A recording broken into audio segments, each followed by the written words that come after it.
रे बउआ जाय की जौन ई जब जब बाजा राखल जो की हटे रे बाबू हौ काका नहीं बुझे छा सावन चढ़ल छे एमे बजते कटी रे बाबू गाना गाना गाना गाना दबा दबा कोनो बाजा ताई रे बाजा ताई रे।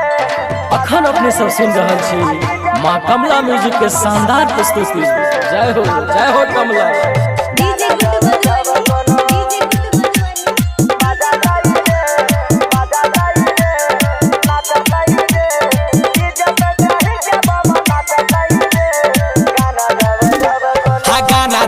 जब कोनो बाजा ताई रे आ भौजी बामा कावला के नाचा ताई रे गाना दबा दबा कोनो बाजा ताई रे आ भौजी बामा कावला के नाचा ताई रे।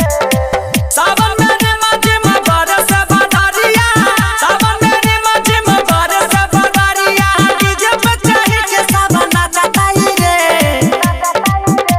आ गाना दबा दबा कोनो बाजा ताई रे आ भौजी बामा कावला के नाचा ताई रे गाना दबा दबा कोनो बाजा ताई रे आ डीजे पे चढ़ के बामा नाचा ताई रे गाना दबा दबा कोनो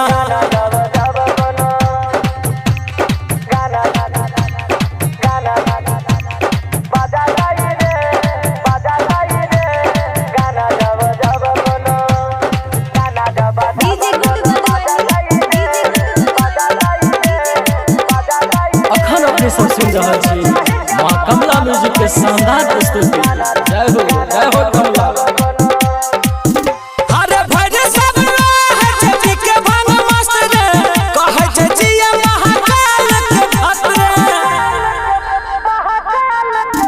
अरे भरे सब है छठी के भांग मस्त रे कहे छे जिया महाकाल के भक्त रे। बीके गाजा बम सब नाचताई रे आ गाना दबा दबा कोनो बाजाताई रे आ भौजी बम कावला के नाचताई रे गाना दबा दबा कोनो बाजाताई रे आ डीजे पे चढ़ के बम नाचताई रे गाना दबा दबा कोनो